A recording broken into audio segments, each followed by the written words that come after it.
Почитувани гледачи, еве сме со најновото, а воедно и последно издание за оваа сезона од емисијата од своја страна. За мој денешен гостин во студиото на телевизија Сонце ја имам логопед специјалист Викторија Силјановска, логопед во Центарот за психофизичко здравје Гаспар. Викторија, ти благодарам што ја прифати поканата да бидеш дел од емисијата од своја страна на телевизија Сонце. Ви благодарам за поканата. Така, ќе почнеме со на прво и основно суштинско прашање. Што представува логопедот, која е неговата вистинска и суштинска улога? Логопедот е стручно лице кое е способено да превенира, да открива, да диагностицира и да третира проблеми во вербалната комуникација. Под проблеми во вербалната комуникација се сметаат нарушувања во говорот, јазикот, гласот, слухот, читањето и пишувањето. Ние како логопеди сме тука да му обезбедиме на детето или на човекот кој се соочува со проблем во вербалната комуникација да може да си го искаже она што го мисли. Освен што се занимаваме со превенција на говорни проблеми кај децата, се занимаваме и со третирање на истите и кај возрастни. Колку кај нас во нашето општество е подигната свеста за улогата и значењето и воедно нели за сваќањето на самиот термин логопед? Колку луѓето знаат што представува оваа професија денес? За жал, во последниве години многу порасна бројот на дечиња со проблеми во говорот и јазикот. Со самото растење на тој број се подигна и свеста за тоа што е логопед и кому на луѓето може да му се обратат доколку се соочат со проблем во говорната комуникација. Денес знаат, се обраќаат, бараат помош од нас и веќе не е непознато што всушност представува логопедот. Кој е вистинското време да се побара помош од логопед? Кога родителите да осознаат дека треба да побараат помош за нивното детенце? Нема да кажам дека постои универзално време кога да побараат помош. Веднаш штом забележат дека нешто отстапува од нормалниот развој во говорната и јазичната комуникација, советуваме да побараат соодветна помош. Говорот се развива нели од самото доаѓање на бебето на свет. Родителите се тие кои постојано се околу него и следат во кој тек оди развојот на овие вештини кај детенцето. Доколку забележат одредени отстапувања, веднаш треба да побараат помош. Се препорачува да се прават систематски прегледи од 6 до... Да, тоа ми беше следното прашање, извини што те прекинав, дали е потребно само да видат дека нешто не се случува или како што треба да се движи работата, или можеби потребно е да дојдат на преглед на логопедот да си го испита детето? Може да се направат систематски прегледи, чисто за да дадеме совети и насоки. Некогаш родителите и се презагрижени, имаат преголеми очекувања од своето детенце, го споредуваат со други дечиња, но секое детенце е приказно за себе, секое детенце е уникатно. За да се намали таа загриженост, може да ни се обратат само за да им дадеме совети како да го стимулираат развојот, говорот кај дечињата. Но доколку забележат одредени отстапувања од 6 до 36 месеци, па предучилишна возраст кога ќе дојде периодот, потребно е да ни се обратат за да знаеме дали ние како логопеди треба да се вклучиме во третман или само треба да им дадеме дополнителни насоки. Така, тука ја спомнавме и возраста. Дали може би има одредена, да не речам сега, старосна граница кога треба да се посети логопедот? Во периодот од 12 месеци нагоре се очекува веќе да се појави првиот збор кај дечињата. Се очекува детето да се врти на своето име, да знае барем 5 делови од своето тело, да покажува интерес за луѓето околу себе, доколку забележат дека отстапува во овој период сето тоа, зборувањето, првите зборови. Тоа е од 12 до 15 месец, доколку од 18 до 24 месец нема доволен фонд на зборови, односно во нивниот речник нема околу 20 зборови, доколку истите не ги поврзуваат во кратка фраза, тогаш веќе имаме аларм дека нешто не оди по текот по кој се очекува да се оди и потребно е да се побара стручна помош. Доколку забележа дека детенцето не се врти на своето име, не извршува кратки наредби, да кажеме, во периодот нели на развој од 12 месеци нагоре, исто така е аларм дека треба да побараат стручна помош. До 5,5 годишна возраст се очекува говорот на детето веќе да биде граматичен, да се обраќа со цели реченици кон нас, сите гласови се очекува да знае да ги изговори правилно. Тоа е она предучилишната возраст, доколку забележат, ете да кажеме дека не ги изговара сите гласови правилно, дека не се изразува лесно и течно, дека говорот му е аграматичен, односно не употребува цели сложени реченици, доколку не може да се искаже што мисли, тоа ни дава знак дека треба да побараме помош, насоки, па по можност и третман од страна на логопед. Колку логопедијата како наука е застапена кај нас, како професија логопедот, колку е застапен кај нас? Па во последниве години има доста логопеди. Повеќето се вработени приватно, за жал или за среќа, не знам како да кажам.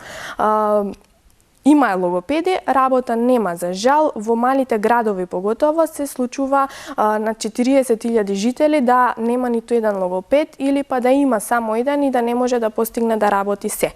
Многу често родителите се принудени да патуваат од своето место на живење во главниот град во Скопје со цел да си ја обезбедат на своето дете соодветната стручна помош. Се очекува логопед да има вработено во јавните здравствени установи, да има во училиштата, во градинките, но постојат ете помали општини каде што се уште се соочуваме со дефицит на вработување, но се надевам дека во иднина овој предизвик ќе биде решен и дека секој кој има потреба ќе може да си ја добие потребната помош и ќе знае каде да се обрати и во сопственото место на живење. Кои се најчестите пречки кои што можат да застанат на патот на правилниот говор? Од самото раѓање на бебето се ни дава знак дали оди потекот по кој се очекува да оди, па дури и самото гугање, брблање, појавувањето на првиот збор. Патологиите во вербалната комуникација се движат од лесни дисторзии, односно неправилност во изговарање на гласовите до потполно отсуство на вербална комуникација. Друго со што се соочуваме е нарушување во темпото и говорот на зборување, односно пелтечење, алалија, односно отсуство на говор, развојни дисфазии, проблеми во вербалното памтење, проблеми во вербалната комуникација кај деца кои се сочуваат со первазивни расстройства, проблеми во вербалната комуникација кај возрасни најчесто после мозочни оштетувања, односно мозочни повреди и така натаму. Претпоставувам за сите овие појави има различен третман, односно различни совети со кои што вие располагате и ги давате на вашите клиенти, односно на дечињата. Моето прашање следно е колку влијанието на родителите е клучно за правилниот говор на самото новороден човек, ќе кажам, на самото дете? Родителите се најважната алка. И колку денес онаа трка по кариера и по пари прави родителите да заборават можеби на детето. Сведоци сме дека го прават тоа, ќе му дадат, не знам, таблет и да седи мирно, наспроти онаа друга правилна страна која што треба да ја прават, односно да му се чита на детето, да се разговара со детето, да му се зборува на детето. Да, модерното живење, модерниот начин на живот не го наметна сето тоа. Сите се потрка, како што кажавте, на кариера, на работа, се е поважно во дадени моменти од семејството, а семејството како семејство е најважна алка, како за се во нашиот карактер, пред се во нашиот развој, па така и во развојот на комуникацијата. Денес се соочуваме со многу проблеми поради тоа што наместо да си играат родителите со децата, полесно им е да им дадат таблет или да им дадат телефон и да си гледаат дечињата по цел ден цртани или некои емисии, тоа најчесто на некој странски јазик. Советувам колку што е можно повеќе да бидат со децата, да бидат присутни во нивното растење, да посветуваат време на игра, затоа што така ќе имаат здрави дечиња кои во иднина ќе пораснат во здрави личности и пред се, како нас на логопеди што ни е најважно, ќе имаат добра комуникација. Добра комуникација, така го спомнавме овде јазикот, странскиот јазик, што е со оние дечиња кои доаѓаат од билингвални семејства, еве да речеме, не знам, македонци кои што живеат во странство или дечиња овде кои што им се пуштаат програми, телевизиски програми, не знам, емисии цртани на англиски јазик, кои што на одредена возраст подобро го влијаат англискиот јазик отколку македонскиот. Дали тоа можеби влијае врз говорот? Во зависност од ситуацијата, на пример, доколку детето е растено во мешан брак, каде што се зборува македонски јазик, да кажеме и англиски јазик, и во тој период не е изложено на технологија, детето може полесно да ги разликува двата јазици и полесно да ги усвои. Јазикот е нешто што секој од нас може да го научи, на некој ќе му оди тоа полесно, на некој ќе му оди потешко. Кога детенцето гледа дека едниот родител му зборува на еден јазик, а другиот родител му зборува на друг јазик, тоа почнува да ги учи двата паралелно и обично не би требало ова да представува проблем во неговиот говорно-јазичен развој. Кога се соочуваме со ситуација кога на пример децата живеат надвор од тука, еден од родителите зборува македонски, а таму се зборува на друг јазик, советуваме дома да има еден примерен јазик и обично тоа да биде јазикот на кој детето ќе продолжи подоцна да оди во училиште, а вториот јазик да го учи од надворешната средина. Она што не загрижува е овој секундарен билингвизам, односно вториот или третиот јазик кој децата го учат од екраните. Се случува многу често, тука и кај нас, наместо да прозборат на македонски јазик, прозборуваат на англиски јазик и сето тоа без никаква стимулација од реалноста на тој јазик, односно таа стимулација децата ја добиваат од цртаните. Штом се случи тоа, најчесто имаме проблеми, односно почнуваат да ги мешаат двата јазици, почнуваат да не може да си ги искажат течно своите мисли затоа што доаѓа до конфузија, не знаат кој збор на кој јазик припаѓа, често говорот може да биде аграматичен, зборовите може да бидат скратени, изговорот на гласовите нели ќе биде променет затоа што кај нас некои гласови се изговараат со повеќе вибрации, на пример, во друг јазик се изговараат со помалку вибрации, на поинаков начин, помеко, и сето тоа кога ќе го собереме, доаѓаме до проблем во комуникацијата. Она што ги советуваме родителите е барем во првите години од развојот на говорот и јазикот на дечињата, да, ако можат, да го исклучат употребата на технологија или па доколку се одлучат да употребуваат, нека вклучат во рета, нека не биде тоа повеќе од 30 минути на ден и нека биде на мајчин јазик. Доколку веќе живеат надвор од тука и сакаат, да кажеме, да учат на англиски, да зборува детето и да зборува на македонски, тоа може да го прават паралелно, со тоа што двата јазици ќе ги стимулираат паралелно истовремено. Затоа што ако едниот е повеќе стимулиран, нели ќе почне да се развива побрзо и детето побрзо ќе го усвои. Секогаш е најважно детето прво да го усвои јазикот во кој ќе оди во училиште, односно на кој ќе се описмени водоцна.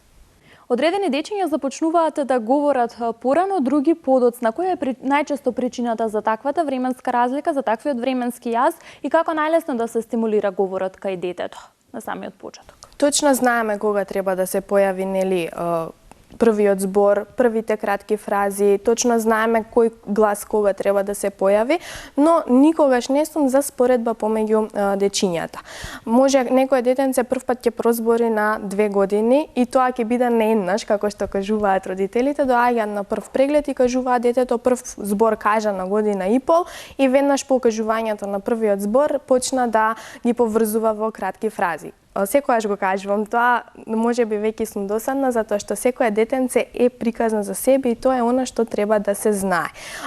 Што ќе предизвика да има задоцнување во појавувањето на првите зборови во развојот на самиот говор, има повеќе фактори. Доколку сите говорни органи имаат правилна анатомска поставеност, доколку со нив е се во ред, доколку детето интелектуално е здраво, доколку нема мозочни оштетувања, доколку слухот е сочуван и се уште имаме проблеми во прозборувањето, да кажеме, тогаш значи дека можеби имаме некои надворешни фактори кои го предизвикуваат сето тоа. Можеби тоа е недоволната стимулација, односно не му се зборува доволно на детето. Можеби, како што веќе споменавме претходно, детето е по цел ден оставено и само гледа цртани. Кога, пример, ќе се фокусираме на овој проблем со постојаното гледање на цртани. Кога, на пример, детето е цел ден оставено само на себе и на таа еднонасочна комуникација која добива од цртаните или емисиите кои ги гледа, многу често се случува да имаме проблем, односно покасно прозборување. Зошто? Затоа што детето учи, гледајќи, дека тоа треба само да биде посматрач на комуникацијата која ја слуша. Изложено е на премногу силни стимулации, на силни бои, на поинтензивни звуци, додека седи пред екранот и подоцна сето она што го гледа во реалноста не му е доволно интересно, научила веќе да биде посматрач и не чувствува потреба да го користи своето зборување за да си ги побара потребите кои сака да му бидат задоволени во тој момент и обично се служи со гест, ја трга мајката, не употребува ништо од комуникација и тука веќе имаме еден голем проблем. Значи, недоволната стимулација, доколку сите други сегменти се во ред, во неговиот развој може да биде проблем. Зашто најчесто родителите доаѓаат во центарот?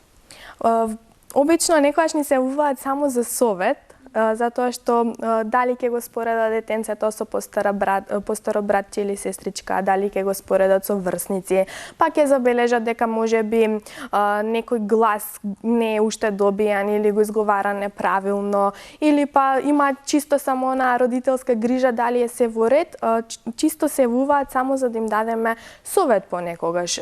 Ни се обраќаат кога имаме потешкоти во прозборувањето, односно кога изостанува првиот збор, кога имаме неправилно изговарање на гласови, од 3 години натаму веќе тоа се случува, во предшколска возраст исто така ни се обраќаат, затоа што нели детето кога ќе тргне во школа веќе треба да ги има добиено сите гласови правилно.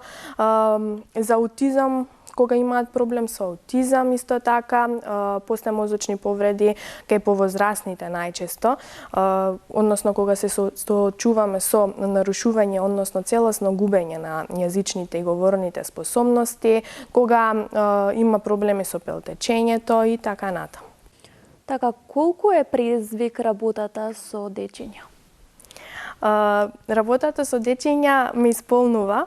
Кога ќе се вратам наназад, иако сум доста млада, можам да кажам дека ја донесов правилната одлука во моментот кога одлучив да се занимавам со оваа професија, затоа што секој ден поминат со деца не е потрошен ден, односно секој ден се учи по нешто и од нова нив. приказна. Да, баш така. И покрај нив научив, односно се потсетив колку сите ние сме уникатни, колку сите ние сме единствени и посебни, затоа што ниту едно дете нема да прифати ист пристап, односно со ниту едно детенце нема универзален пристап. Сите тие се приказна за себе. Така, Викторија, јас на самиот крај ќе ти честитам за тоа што на толку млада возраст си толку успешна и толку амбициозна во твојата работа, која работиш дефинитивно со многу љубов и посветеност, која ќе биде пораката, која ќе упатиме еве кон нашите гледачи, можеби кон оние родители кои што се исплашени да побараат или нешто ги сопира да побараат помош од логопедот како професија. Секој заслужува да зборува, да комуницира правилно и да го искаже она што го мисли. Да не се плашат, да не се срамат. Ние сме тука за нив, да им дадеме совет, да ги насочиме како понатаму, постојано да им зборуваат на своите дечиња, да ги вклучуваат во секоја активност во домот како растат, сето она што го прават да биде подкрепено со зборување, со објаснување, да ги вклучуваат во социјалната комуникација, да отстранат постојано седење на пред електронски уреди, наместо тоа да седнат со нив и да играат или да ги остават да си играат со другарчињата, затоа што преку игра најмногу се учи. Како викам, како некој рекол пред мене, омилен начин за учење на нашиот мозок е играта. Значи, времето ќе помине, детството нема да се врати, а може да се предизвика голем проблем доколку не се посвети доволно внимание на своите деца. Нека читаат, нека пеат со нив и нека уживаат во најубавиот период. Така, ти благодарам уште еднаш што беше дел од емисијата од своја страна и ти посакувам уште многу успех. Ви благодарам и вам. Почитувани, тоа беше последното издание за оваа сезона од емисијата од своја страна. Разговарам со логопед специјалист Викторија Силјановска, која ни доаѓа од Центарот за психофизичко здравје Гаспар. Ние се гледаме веќе од септември. Имајте убави летни денови.